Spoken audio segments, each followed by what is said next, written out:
भगवान की जय।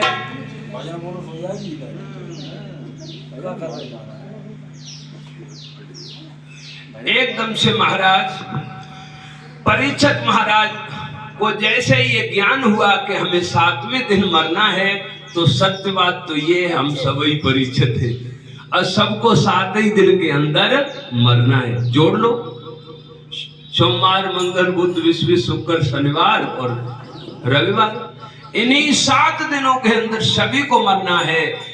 8वां दिन कोई आने वाला नहीं है। यदि हमें मरना है और अधोगति मिलनी है, 7 दिन में ही हमको काल खाएगा, तो काल से बचने का एक ही उपाय है, भगवान की शरण ले लेना, भगवान की भागवत की शरण ले लेना। ध्रुव जी महाराज की कल कथा मैंने सुनाई। जब ध्रुव जी का ने भजन करते करते देह त्याग का समय आया तो भगवान का विमान आ गया। भगवान का विमान आया तो काल महाराज भी आ गए और काल कहने को देखा तो ध्रुव जी बोले, आपका क्या काम? बोले, काम क्या है, ऐसा करो, इस विमान पे जब बैठो तो मेरे सर पे पैर रख के चढ़ो, जिससे संसार को यह मालूम पड़ जाए कि भजन करने वाले काल के भी सर पे पैर रख के भगवान के धाम को जाते हैं। महाराज ध्रुव जब भगवान के धाम को गए तो काल के सर पे पैर रख के गए। तो जो भगवान की भजन करता है, भगवान की शरण लेता है, भागवत सुनता है, भागवत करवाता है, भागवत में सहयोग करता है, वो कभी काल के गाल में जाना नहीं है। उसे तो काल के ऊपर पैर रख के भगवान के धाम को जाना है। चौपाई में लिखा है कि अंतकाल रघुवरपुर जाई, जहां जन्म हरि भक्त कहाई। अंतकाल में या तो भगवान का भक्त भगवान के धाम को जाएगा, राम जी के पुर को जाएगा, या फिर जहां भी उसका जन्म होगा वहां प्रभु का भक्त ही बनेगा, उसकी अधोगति होने वाली नहीं है। महाराज आज महाराज परीक्षित को ज्ञान हुआ और महाराज परीक्षित ने अपने पुत्र जनमेजय को बुलाया और कहा, पुत्र अब तुम ये राजकाज संभालो और हमारा समय बहुत कम बचा है। अपनी रानी से कहने लगे, देवी मुझसे जो भी राजकाज में, घर के काम काज में त्रुटि हुई हो, अब मुझे क्षमा करना, अब मैं भगवान की शरण में जा रहा हूं। और राजा परीक्षित चले हैं, क्या कहते हुए जा रहे हैं? अरे राम शरण हम लीनी, अरे कृष्ण शरण हम लीनी, राजपाट सब छोड़ चले।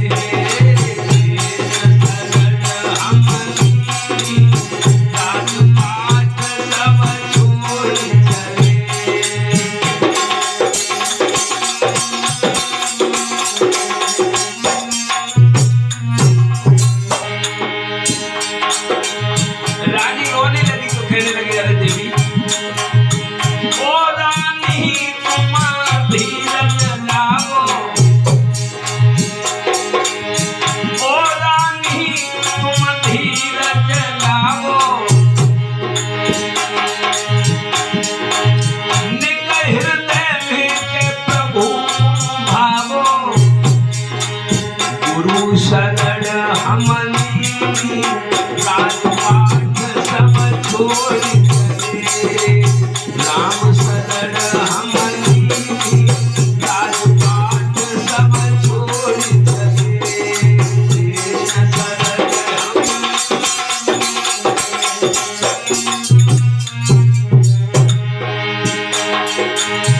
ओ जनमेद है धीरज धारो, ओ जनमेद धीरज धारो। बेटा से कहने लगे, अरे जनमेद तुम धीरज रखो, प्रभु के काज तुम प्रभु सारो। जो भी राजकाज में तुम्हें देके जा रहा हूँ, मेरे पूर्वजों ने हमें दिया था और ये कहा था कि भगवान को पहले स्मरण करना, तब तुम राजकाज का काम करना। इसलिए मैंने भगवान श्री कृष्ण को ही अपने राजकाज का अधिकारी बना के, मैं सेवक बन के अपनी प्रजा का पालन कर रहा था। और आज भगवान श्री कृष्ण की ये कृपा हुई जो मैं बन के लिए जा रहा हूँ, और आपको भी मैं ये दे के जाता हूँ।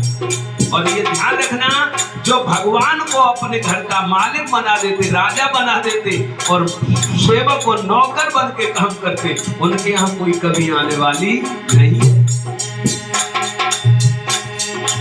कृष्ण सगर हम लीनी, राजपाट सब छोड़ चले।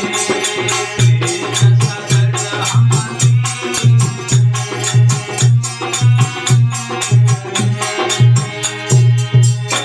मन हो जा दीवाना रे, राम जी के चरणों में मन हो जा दीवाना रे, मन हो जा दीवाना रे, राम जी के चरणों में मन हो जा दीवाना रे, राम। ओ वृंदावन बिहारी लाल की जय। इस तरह से महाराज परीक्षित, धूप आ गई, इधर आ लो, वो बिछाई तुम इधर लगा लो। आज हवा यहाँ भी लग रही है, आपको लग रहा है कि यहाँ नहीं लग रही, यहाँ हवा आ रही है, ये पूरा इधर से हवा आ रही है, हवा की कमी नहीं है। आज महाराज परीक्षित इधर ही आ, उसको रहने दो, चाहे यहाँ बैठ। आज भगवान के ध्यान में मगन होकर के महाराज परीक्षित जा रहे, कहने लगे कि आओ भगवान, तुम जैसे रखोगे मैं तैसे रहूंगा। हम लोग कहते तो जाई विद राखे राम ताई विद रहिए, लेकिन जाई विद राखे राम ताई विद रहिए तो वो हर जगह लागू है। जहां भी जाओ भगवान का समझो, क्योंकि कबीर दास कहते थे कि हाथ में सोटा, हाथ में कूड़ी, बगल में सोटा, चारों दिस जागीरी में, मन लागो मेरो राम फकीरी में। चारों दिस मेरे प्रभु का ही शासन है, जो कुछ दिखाई दे रहा है ये भगवान का है, तो मेरा है, मेरे प्रभु का है, तो मैं ही इसका। बहुत अच्छा लगना चाहिए, किसी का अच्छा मकान बना है तो जलन नहीं करना चाहिए, क्यों कि भगवान मेरे प्रभु का ये बहुत सुंदर मकान बना, ये बहुत सुंदर, तो ये मेरे प्रभु का है, किसी और का नहीं है। ये केवल मुझे भ्रम है कि ये मेरा है, तेरा है, ना ये मेरा ना ये तेरा, ये मंदिर है भगवान का, इसे समझ लो। ये मेरा तेरा नहीं है, ये तो परमात्मा का है। परीक्षित महाराज को ज्ञान हुआ और महाराज जी हरिद्वार में आए। हरिद्वार में ये आकर के गंगा की तलहटी में जब बैठ जाते हैं निराश होके, तो जहां कष्ट होता है भक्त को, वहां भगवान अपने आप संतों को भेज देते हैं। क्यों कि संत के माध्यम से ही भगवान अपने भक्तों के कष्टों का निवारण करते हैं। उसी समय वहां देखा तो 88,000 ऋषियों का समागम नजर आया। महाराज परीक्षित को दुखी देखा तो धीरे धीरे सब संत आ गए, व्यास जी आ गए, नारद जी आ गए, सनकादिक आ गए। अरे महाराज क्या हुआ क्या हुआ? तो सब संत कहने लगे क्या हुआ, मैं समय नष्ट मत करो, बहुत कम समय बचा है, ये उपाय बताओ कि इसका निवारण कैसे होगा, रोग का निवारण कैसे होगा, ये विचार करो, ये मत कहो कि रोग कैसे हुआ, कहाँ हुआ, इसमें समय मत बर्बाद करो। तो कहने लगे महाराज इनका कल्याण कैसे होगा, इनको 7 दिन में मरना है। तो किसी महात्मा की तो भक्ति पूर्ण है, ज्ञान वैराग में कमी है, किसी महापुरुष के ज्ञान पूर्ण है, भक्ति और वैराग में कमी है, तीनों चीज किसी की पूर्ण नहीं है। विश्वास नहीं हो रहा कि जिस तरह से अंगद जी कह रहे कि लंका में मैं जा सकता हूं लेकिन वापस आने में संशय है, ऐसे ही महापुरुष कह रहे कि मैं कल्याण में इनके संशय है, मैं कथा तो सुना सकता हूं। भगवान ने सुखदेव भगवान को प्रेरणा दी है, नंगे धरंगे आज उस ऋषियों की मंडली में आए और देख रहे हैं कि सुखदेव भगवान के ऊपर कीचड़ और मिट्टी फेंक रहे हैं बच्चे और स्त्रियां, गांव के गमार, और कह रहे नंगा बाबा भूत बाबा, नंगा बाबा भूत बाबा। और जब ऋषियों की मंडली में आए सुखदेव भगवान तो सब ऋषियों ने खड़े होकर के सुखदेव भगवान को दंडवत प्रणाम किया, सुखदेव भगवान को आसन दिया और कहा कि प्रभु ये राजा अधोगति में जाएगा और जिस गुरु का शिष्य अधोगति में जाए उस गुरु को भी कलंक लगता है। क्यों? कि उससे भी भगवान जवाब मांगते, तुम गुरु थे, तुमने क्यों नहीं बचाया, तुमने बचाने की कोशिश क्यों नहीं की। सुखदेव भगवान किसी भी बात को मानने को तैयार नहीं, क्योंकि जिसके सुखदेव भगवान के लिए संतों ने ऐसा कहा है कि जितने वक्त तक गाय के सींग पर सरसों का दाना टिकता है उतना ही सुखदेव भगवान का चित्त और मन संसार में आता न निरंतर भगवान श्री कृष्ण का दर्शन करता है। वो कभी कृष्ण भगवान से प्रभु से अलग नहीं होते महाराज। तो जिसको आनंद मिला हो वो संसार में क्यों आएगा। तो आज सुखदेव भगवान कहने लगे मुझे क्या लेना देना। तो पराशर ऋषि सबसे अधिक उम्र के हैं, उन्होंने प्रश्न किया कि महाराज कोई अंधा व्यक्ति जा रहा हो और सामने कुआं हो और एक आंख वाला व्यक्ति वहां बैठा हो, कुर्सी डाल दो महाराज, कुर्सी डाल दो, बैठाओ।